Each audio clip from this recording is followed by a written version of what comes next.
લક્ષ્ય ન્યૂઝ, એક નજર, એક લક્ષ્ય. દાહોદમાં ભંગાર ચોરીનો પ્રયાસ લોહિયાળ બન્યો.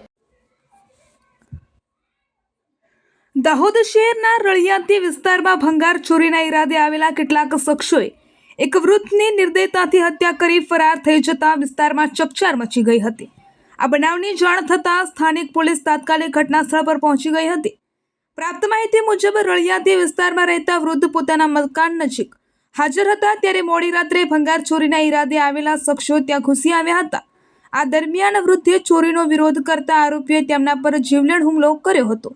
આ ગંભીર ઇજાઓને કારણે વૃદ્ધનું ઘટના સ્થળે જ મોત નીપજ્યું હતું. ત્યારબાદ આરોપી સ્થળ પરથી ફરાર થઈ ગયા હતા. આ બનાવ અંગે સ્થાનિક લોકોમાં ભારે રોષ અને ભયનો માહોલ ફેલાયો હતો. આ ઘટનાની જાણ પોલીસને થતાં દાહોદ શહેર પોલીસ સ્ટેશનમાં હત્યા અને ચોરીની વિવિધ કલમો હેઠળ ગુનો નોંધવામાં આવ્યો હતો.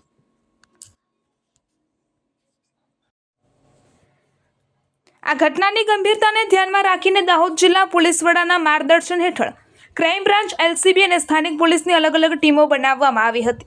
પોલીસે આસપાસના CCTV ફૂટેજ, ટેકનિકલ સર્વેલન્સ તેમજ બાતમીદારોના આધારે તપાસનો ઘમઘમાટ શરૂ કર્યો હતો.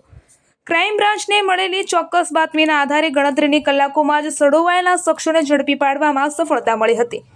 પ્રાથમિક પૂછપરછમાં આરોપીઓએ ભંગાર ચોરીના ઈરાદે વિસ્તારમાં આવ્યા હોવાની કબૂલાત કરી હોવાનું પોલીસ સૂત્રોએ જણાવ્યું હતું.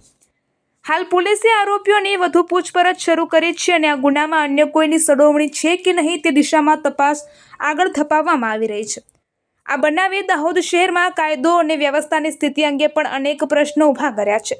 સ્થાનિક રહેવાસીઓએ રાત્રિ પેટ્રોલિંગ વધારવાની અને અસામાજિક તત્વો સામે કડક કાર્યવાહી કરવાની માંગ ઉઠાવી છે. રિપોર્ટર જિગ્નેશ પ્રજાપતિ. દાહોદ જિલ્લાના Dahod A division town post વિસ્તારમાં આવેલા રળિયાતી રોડની બાજુમાં એક અંડર કન્સ્ટ્રક્શન સાઇટ ચાલે છે, જ્યાં પુરાણું કામ ચાલી રહ્યું હતું.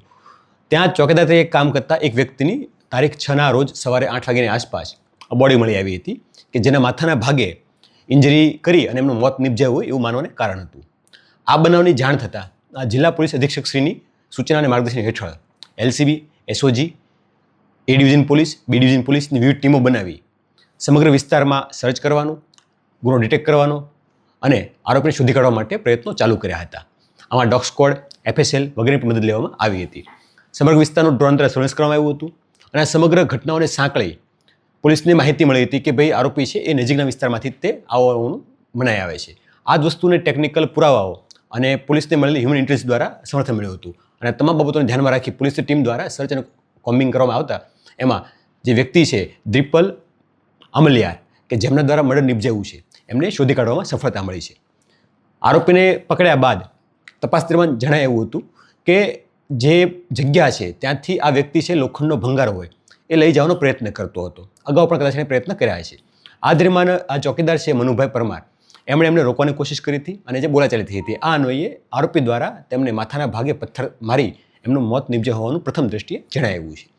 આ ઉપરાંત આવા વિશે શું છે એ જાણવા માટે એમને નામદાર કોર્ટમાં રજૂ કરી રિમાન્ડ લેવામાં આવ્યા છે અને દિન 3ના રિમાન્ડ મળ્યા છે. આમ LCB, SOG, લોકલ પોલીસ તમામ ટીમો દ્વારા એક ટીમ વર્કથી ગણતરીના કલાકોમાં અનડિટેક્ટ મર્ડરને ડિટેક્ટ કરી અને આરોપીને પકડી પાડવામાં સફળતા મેળવી છે.